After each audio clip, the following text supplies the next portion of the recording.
Hermanos, este es un pequeño sermón acerca del fruto del Espíritu. Nosotros meditamos entonces en la carta de Pablo a los Gálatas. Y de acuerdo con Pablo, el cristiano es un agricultor espiritual que está sujeto no a las leyes de la naturaleza, sino a las leyes espirituales. Estas leyes espirituales establecen que el cristiano solamente tiene dos campos en los cuales sembrar: el campo de la carne y el campo del espíritu. El campo de la carne produce frutos pecaminosos, pero el campo del espíritu produce cristianos maduros que abundan y florecen en la vida de cada cristiano. Así que, hermanos, acompáñenme a Gálatas capítulo 6, versículo 22.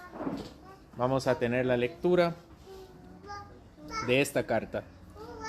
Dice la palabra del Señor: mas el fruto del Espíritu es amor, gozo, paz, paciencia, benignidad, bondad, fe, mansedumbre, templanza. Contra tales cosas no hay ley.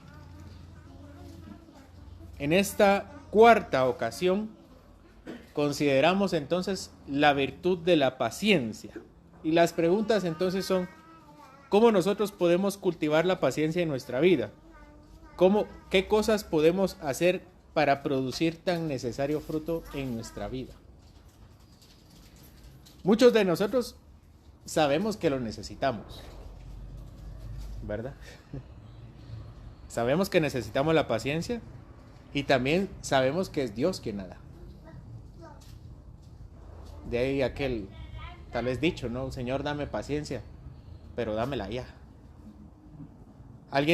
¿Alguno de nosotros aquí considera que es demasiado paciente? ¿Alguien entre nosotros considera que ya es parte de su vida? Son preguntas para la reflexión previo a empezar el sermón. Y todos sabemos que es algo que Dios da, por eso es una virtud que nosotros llamamos parte del fruto del Espíritu. Es producto de la cosecha de Dios en nosotros. ¿Qué es la paciencia? Definamos la paciencia. La paciencia es la espera activa en los propósitos y la voluntad del Señor. Entonces podemos hablar de la paciencia, por ejemplo, cuando nos referimos a una persona que es irritante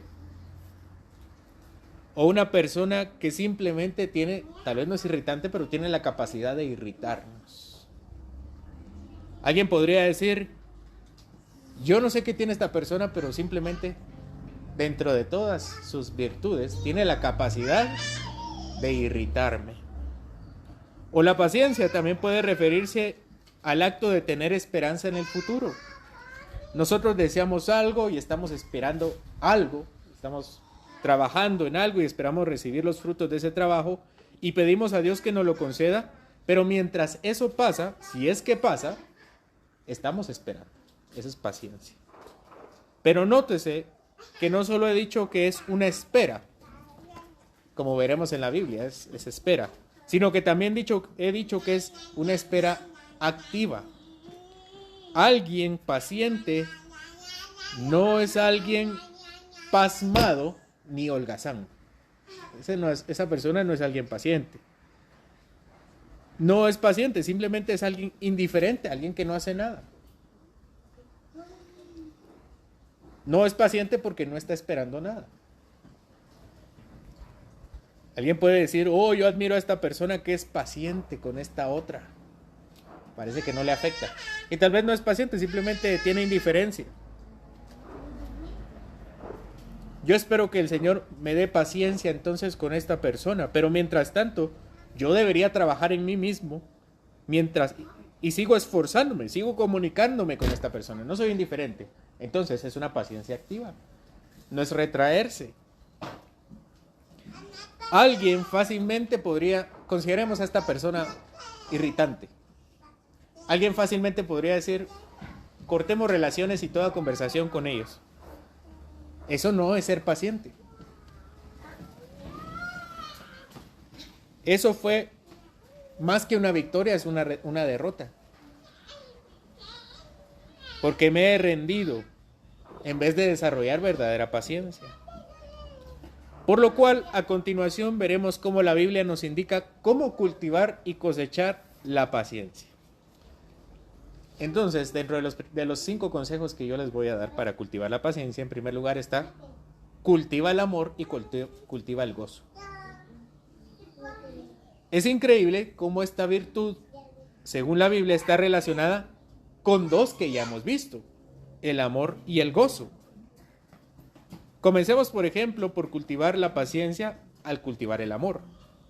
Primera de Corintios 13, llamado el capítulo del amor, su versículo 4 dice: el amor es sufrido. En nuestras traducciones no lo dice, pero la palabra griega ahí es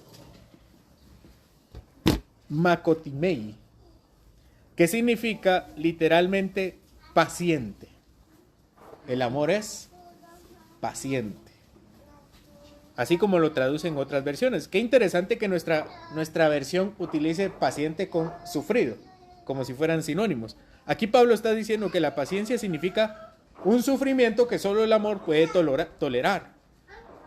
Eso se confirma después en el versículo 7, que dice acerca del amor: todo lo sufre, todo lo cree, después todo lo espera, todo lo soporta. Paciencia. ¿Quieren cultivar la paciencia? Aprendan a amar. ¿Quiere ser paciente? Cultive su amor. Piensen en el amor de Cristo e imítenlo. Pero el amor de Cristo no solo se imita, porque solo imitarlo es fingir. Si yo los imito a ustedes, no significa que yo sea como ustedes. Yo estoy fingiendo ser ustedes. Entonces, pensar en el amor de Cristo significa que entendamos su amor y que le pidamos a Él que nos enseñe a amar como Él lo hace. Quiero darles un pequeño testimonio que suelo compartir con los maestros. Como muchos saben, yo soy maestro de educación primaria y también comparto algunos consejos con maestros. Bueno, parte de mi trabajo es hablarle a maestros sobre algunos asuntos y uno de ellos es el tema de la disciplina. Así que uno de los consejos que yo le doy a los maestros, o una filosofía que yo tengo, que comparto con los maestros, es que no existen los niños problema. No sé si han escuchado esa expresión: es un niño problema. No existen los niños problema, existen los niños con problemas, que es diferente. Un niño problema es realmente, nosotros creemos que un niño problema es un niño que da problemas. Es maleducado, es insolente, es rebelde, es perezoso, indiferente, apático o todas las anteriores. Ese es un niño problema, ¿no? No todos son maestros. Aquí no todos son maestros. Ni de título ni de vocación. Pero yo sé que me entienden. Porque al ver a algunos niños, uno dice: este jovencito es maleducado. O esa niña es una insolente. Detrás de todo eso siempre hay una familia rota o un problema médico. Siempre, cualquiera de las dos. Un niño problema es producto, a veces, de un padre ausente, ya sea porque se fue, o porque trabaja todo el día y solamente llega de noche, o porque ha fallecido. Un niño problema es producto de un abuso que tal vez nadie se ha dado cuenta, o puede ser producto de padres o familiares violentos. Un niño problema es producto hasta de padres alcahuetes, o un padre que no corrige a sus hijos. Un niño problema es producto de una enfermedad física o una enfermedad mental que no está siendo tratada. Pero un niño problema siempre es un niño con problemas. En conclusión, la política que yo comparto con los niños, con los maestros acerca de los niños, es que ellos deberían entender que detrás de un niño que está molestando siempre hay un problema. La política entonces que yo tenía con los alumnos a los que los maestros no querían era entender cuál era el problema detrás. Muchos maestros los tachaban de rebeldes, de perezosos, pero el punto siempre era entenderlos. Imaginen entonces tener a algún niño que tenga un problema o varios de esos problemas que he mencionado, y encima yo como maestro, frustrado, creer que un niño es mi enemigo. Imaginen a ese maestro. Tiene un niño que tiene muchos problemas, es violento, es perezoso, es maleducado, y yo me enojo con él. Me frustro y me hago su enemigo. ¿Qué les parece? ¿No les parece que un adulto debería ser más maduro como para ponerse en plan de rechazar a un pobre niño que no tiene la capacidad para saber cómo resolver sus problemas? ¿No creen que un adulto debería ser lo suficientemente paciente como para averiguar qué hace que este niño se comporte así? Entonces, para ser paciente, lo que tenemos que hacer es amar. La única forma de entender, de tomarse el tiempo para entender a alguien así, es amarlo.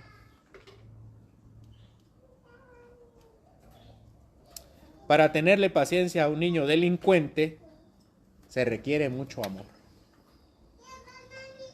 El mismo amor que Dios nos tuvo a nosotros.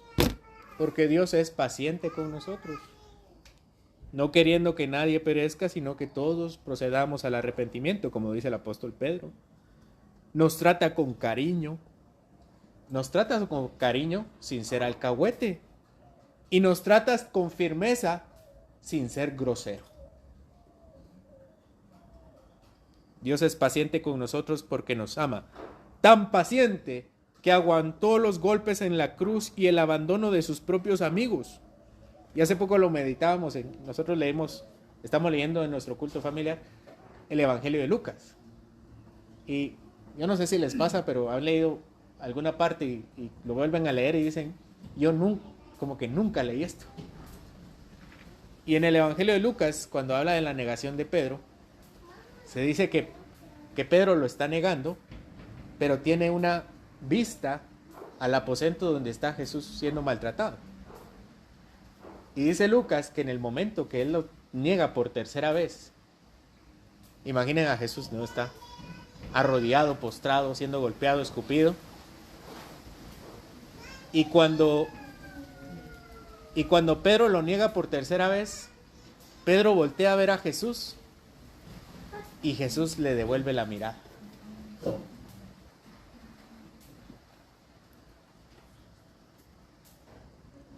¿Qué pensarían ustedes?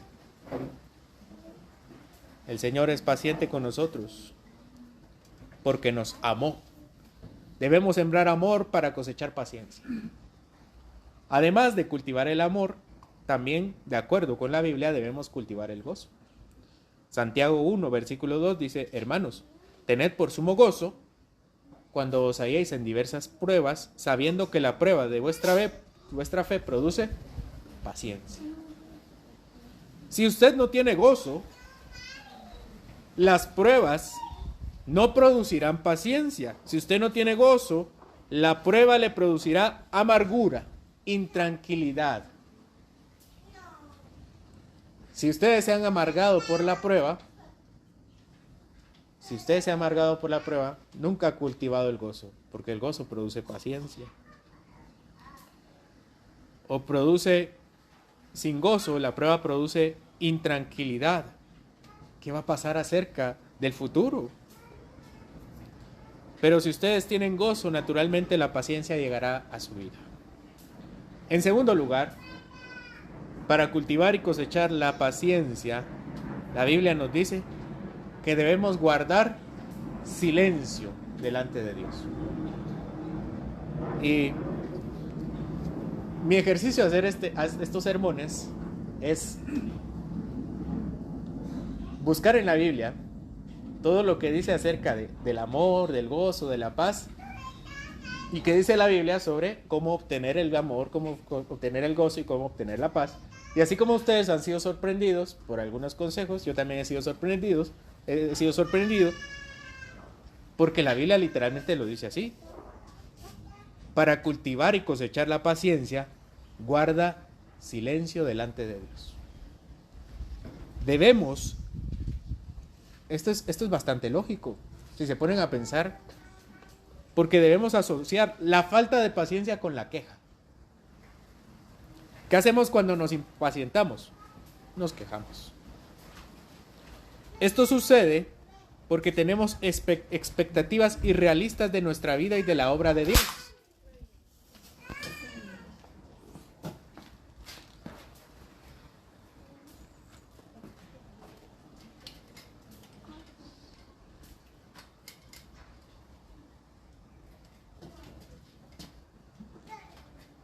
Si quieren, quitémoslo porque...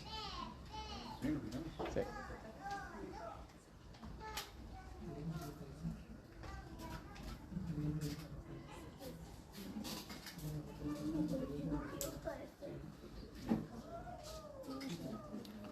¿Qué sucede cuando nos impacientamos?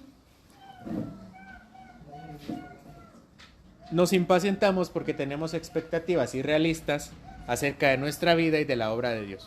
Salmo 37, acompáñenme al Salmo 37.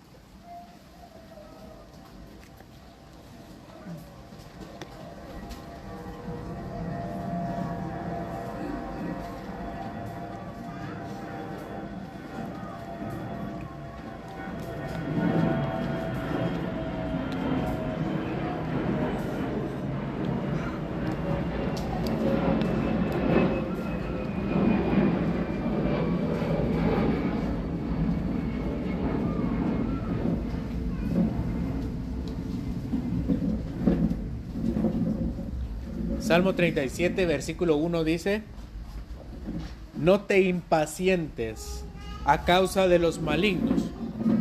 Vean el siguiente: ni tengas envidia de los que hacen iniquidad.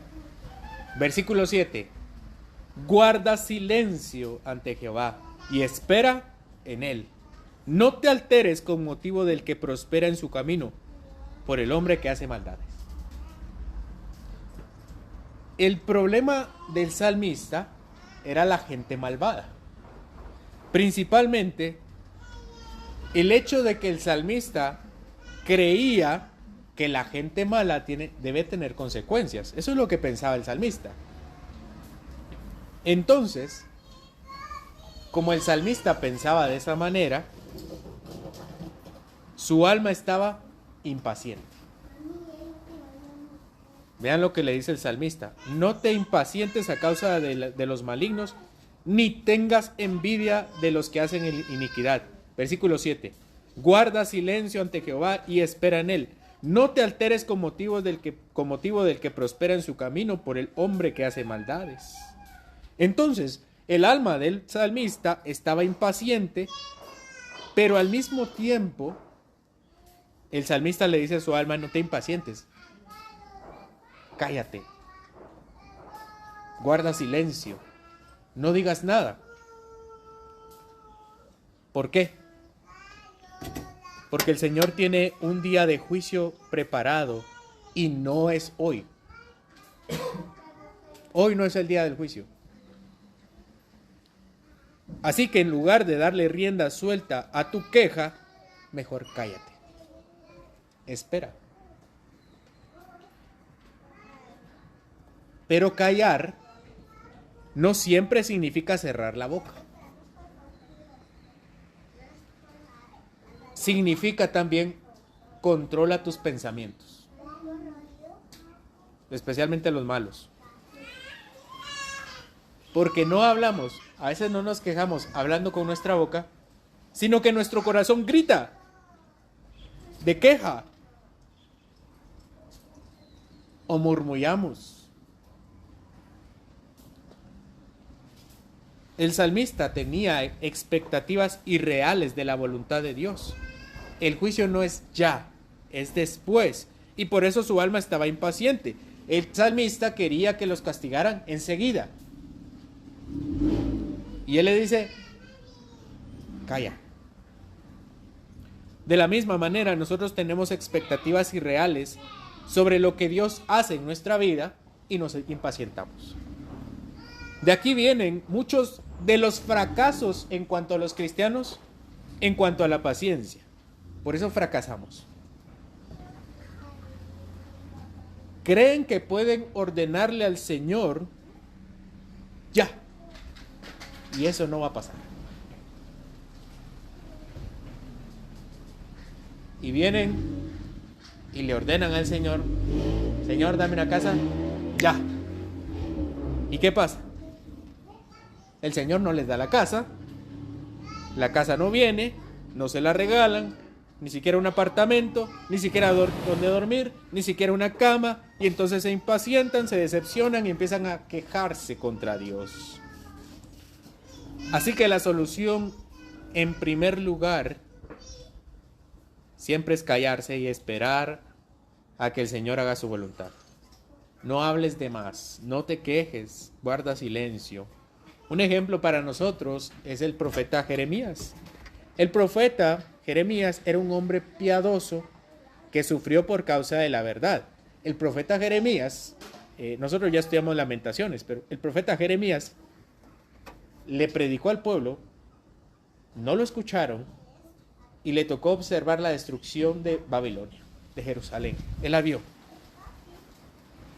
Jeremías tenía muchas razones para quejarse porque gracias a su pueblo malvado los habían castigado. Pero lo que dice el profeta en Lamentaciones 3 es increíble. Acompáñeme a Lamentaciones 3:25.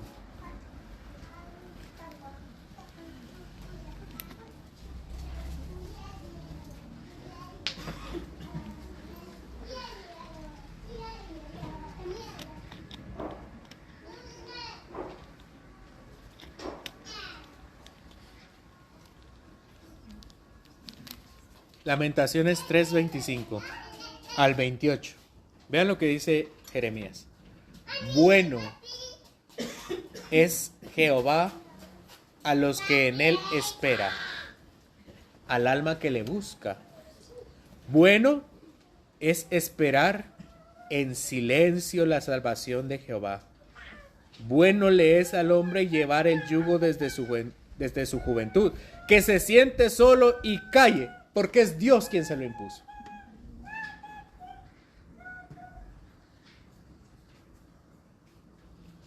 Jeremías tenía razones legítimas para quejarse delante de Dios, porque él no había hecho nada malo. Era un pecador definitivamente, pero fue culpa de los hombres de su época que Dios había mandado la destrucción a Jerusalén. Pero Jeremías dice que se callen todos, que se siente solo, porque es Dios quien se lo impuso. Esperen entonces en el Señor, hermanos, repriman su queja, dejen de ser tan gruñones, dejemos de ser tan gruñones y malhumorados y aceptemos la voluntad del Señor. Dejemos de hablar tanto, porque callar es sabio, callar nos hace pacientes. Repriman su insatisfacción, siéntense solos y cállense y cálmense, porque si no está pasando algo, es porque Dios así lo desea. Y me temo que algunos consejos acerca de cómo controlarse de la filosofía actual o la psicología moderna nos quieran corromper un poco. ¿Qué dice la psicología? No se lo guarde. Sáquelo. A veces no es bueno. Pongamos en la balanza. ¿Qué es mejor? ¿Soltarlo o ponerlo en manos del Señor? Ponerlo en manos del Señor. Y el Señor dice que se siente solo y se cae porque es Dios quien se lo impuso. En tercer lugar, para cultivar y cosechar la paciencia, nosotros debemos orar y leer la palabra antes de empezar el día. Antes de empezar el día. Sería muy fácil decirle solamente orar. ¿Alguien no sabía que para tener paciencia hay que orar? Es evidente, ¿no? Amor, gozo, paz, paciencia. Las 4 se obtienen con oración y lectura de la palabra. Eso es obvio, ¿no? Pero nuestro propósito es qué dice la palabra acerca de cada uno, ¿no? Entonces sería muy fácil decirles que para obtener paciencia hay que orar y leer la palabra. ¿Qué hay que hacer para cultivar el amor? Orar. ¿Qué hay que hacer para cultivar el gozo? Orar. La paz, orar también. Pero eso nosotros ya lo sabíamos. Pero yo les había comentado que hablaríamos de consejos prácticos. Así que el consejo es orar y leer la palabra antes de empezar el día. ¿Dónde dice eso? Salmo 3. Oh Jehová, de mañana oirás mi voz. De mañana me presentaré delante de ti y esperaré. Piénsenlo bien. Orar de mañana hace que todos nuestros planes sean puestos delante del Señor antes de poner en marcha estos planes. El Padre nuestro dice, el pan nuestro de cada día, dánoslo hoy. Esta oración nos dice que la oración no es una inversión a largo plazo. Vamos al banco una vez, depositamos, vengo en 25 años a ver cómo está mi fondo. La oración no es una inversión a largo plazo. Obviamente tenemos cosas a largo plazo, pero principalmente no es a largo plazo. Señor, danos hoy nuestro pan. ¿Y el de mañana? Mañana, hoy nuestro pan. ¿Y el de pasado? Cuando llegue pasado, hoy nuestro pan. Como dice el Señor, cada día tenga su propio afán. De igual manera, no se trata de orar hoy y decirle, Señor, cuídame toda la semana. Ahí nos vemos el lunes, el domingo.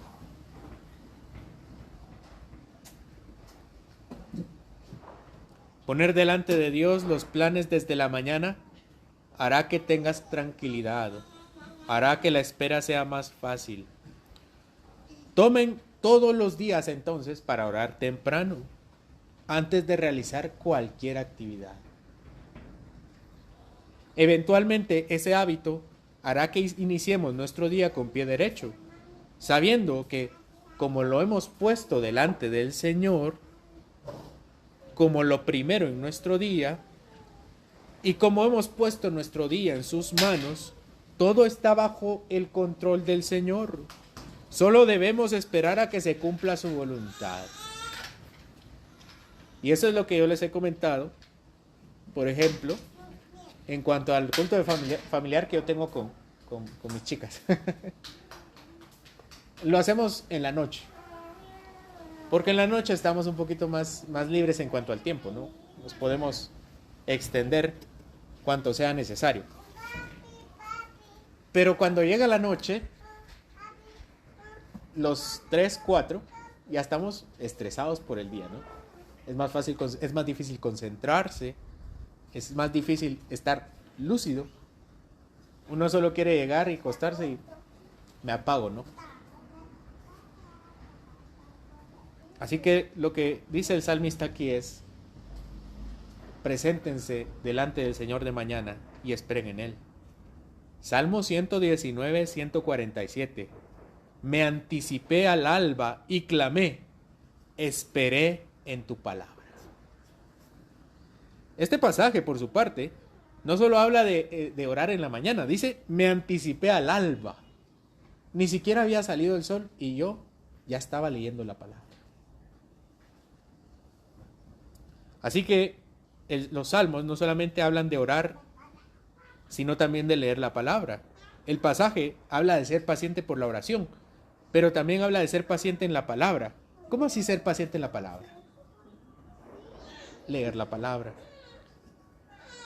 ¿En qué palabra vamos a ser pacientes si no la leemos? En conclusión, la oración y la lectura matutina deben ser nuestro motor para ser pacientes todo el día, cada día. Si no somos capaces de esperar en el Señor, es porque tal vez no ponemos desde temprano nuestros planes delante de Él. Este último pasaje nos dice, antes siquiera de que salga el sol, ustedes encuentren al Señor. Antes siquiera de que el día empiece. ¿Cuándo empieza? Cuando sale el sol. Antes de siquiera empezar el día, de que el día empiece, nosotros ya salgamos al encuentro con nuestro Señor. En cuarto lugar, para cultivar y cosechar la paciencia, debemos gloriarnos en nuestras debilidades. Gloriarnos en nuestras debilidades. Cuando hablamos del gozo, dijimos que para cultivar el gozo debíamos entender nuestra prueba. Entender nuestra prueba. Pero para cultivar la paciencia, es un campo parecido, es un terreno parecido, pero no es el mismo, es un terreno diferente. Ahora decimos, no entiende la prueba, sino gloríate en la prueba. Romanos 5, 3 dice, y no solo esto, sino que también nos gloriamos en las tribulaciones, sabiendo que la tribulación produce paciencia. Y la paciencia prueba, y la prueba esperanza. Yo estoy seguro que entendemos el mandamiento, pero poco lo ponemos a prueba, poco lo ponemos en práctica. Pablo habla acerca de gloriarse en las tribulaciones. Cuando se hablan de los conflictos, a menudo se dice que debemos tener paz, gozo, esperanza, etc. Llega la prueba, hermano, ten gozo. Llega la prueba, hermano, ten paz. Hermano, llega la prueba, ten esperanza. Pero Pablo dice acá, cuando llega la prueba, gloríate. Gloríate en las tribulaciones, porque las tribulaciones, gloriarnos en las tribulaciones produce paciencia. Pero hablamos de las tribulaciones cuando nos gloriamos de ellas, no solo cuando vienen a nuestra vida. ¿Qué significa gloriarse? Gloriarnos significa alabar al Señor porque ha llegado la tribulación. Cuando llega la tribulación, debemos considerarlo una gloria personal. ¿Alguien lo ha hecho? Cuando llega la tribulación, es una gloria de ustedes. No por nuestro desempeño, sino porque el Señor está trabajando en nosotros. ¿Por qué gloriarnos? Porque Satanás está intentando tentarnos. ¿Contra quién quería actuar Satanás en el libro de Job? ¿Contra la esposa de Job? Contra Job. ¿Por qué no contra la esposa? Si se dieron la conclusión, si se dieron cuenta, ahorita que meditamos con los hermanos 4 veces, en 4 ocasiones en el libro de Job, se mencionó la actitud de la esposa. ¿Qué le dijo la esposa a Job cuando lo vio todo destartalado y lamentándose? Maldice al Señor y muérete. ¿Por qué insistes? Por eso Satanás no quería a la esposa de Job, sino que quería a Job. Así que gloriarnos en la prueba es darle gracias al Señor porque algo está pasando en nuestra vida. No solo se trata de entenderlo. Yo no les estoy diciendo, hermanos, entiendan que Satanás los está tentando. Entiendan que el Señor está probándolos. Yo no les estoy diciendo, o el texto no dice, entiéndanlo. El texto dice, vívelo. Vive esa alegría, vive esa gloria, vive la felicidad de ser moldeados por Dios. Y muchos podrían decir, yo sé que debería gloriarme, pero francamente, en la prueba no me alegra ni un poquito.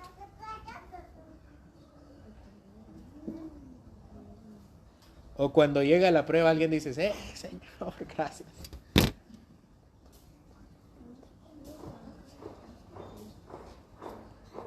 Así que la paciencia solo será cultivada y cosechada cuando alinees tus pensamientos y tus sentimientos para darle gracias a Dios, porque llega la prueba. Eso es gloriarse. Muchas personas cuando llega la prueba se desmoronan y se quejan y lloran inconsolablemente. No me malinterpreten. Yo no quiero decir que les dé una carcajada cuando llegue la prueba. Estoy diciendo que vivan bien cuando llega la prueba. Además, esta paciencia que se produce cuando nos gloriamos en ella, tiene otras consecuencias positivas. Dice acá que la paciencia produce prueba y la prueba produce esperanza. Negocio redondo, hermanos. Negocio. Hay una promesa de parte de nuestro Señor que cosecharemos subproductos de esa virtud.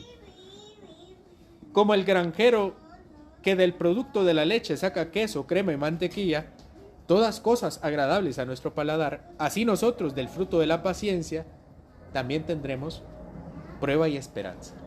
Es lo que dice Romanos. En quinto lugar,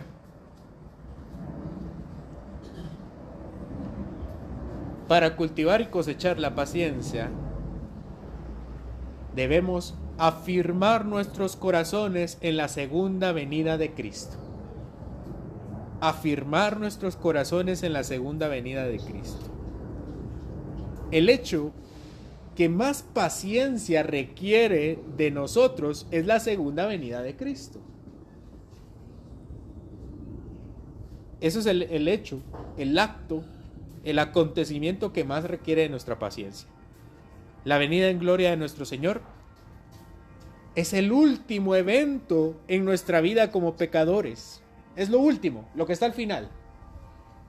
Entonces, si ponemos nuestro corazón en el último evento de nuestra vida, será mucho más fácil ser paciente con los eventos que están más cercanos a nuestra vida. Santiago 5:7. Acompáñenme a Santiago 5:7.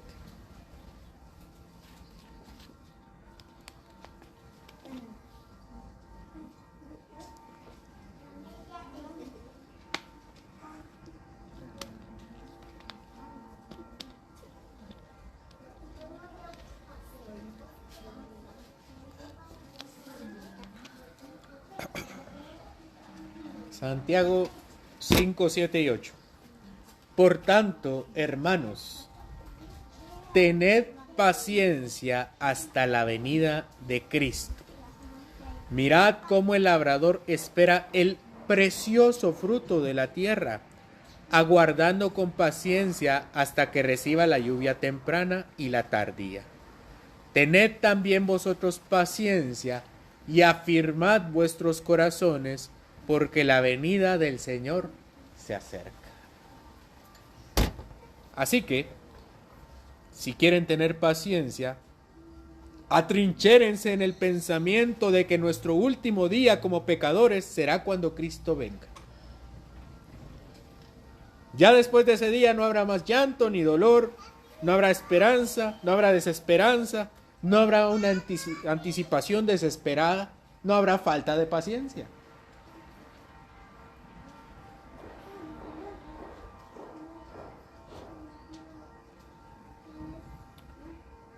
En un pequeño pueblo vivía don Manuel.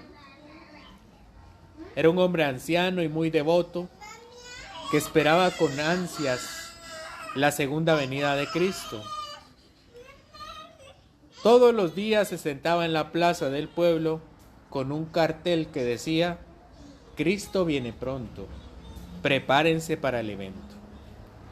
La gente del pueblo, aunque muy respetuosa, a veces se burlaba cariñosamente de don Manuel. Un día, un joven travieso decidió gastarle una pequeña broma. Se disfrazó de ángel, con alas improvisadas y una corona resplandeciente, y se acercó a don Manuel en la plaza y le dijo: Don Manuel, he venido a llevarlo al cielo, es hora. Don Manuel lo miró con sorpresa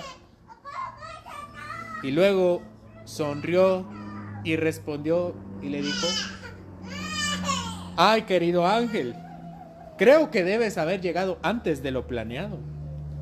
¿Podrías ser paciente? ¿Podrías esperar un poco más? Es que todavía no he terminado de darle riego a mi jardín. Y quiero asegurarme de que esté en su mejor forma, no para la llegada de un mensajero, sino para la llegada del Señor. Si esperamos en este último día, cualquier evento, milagros, ángeles, parecerán eventos pequeños a la luz de la segunda venida de Cristo.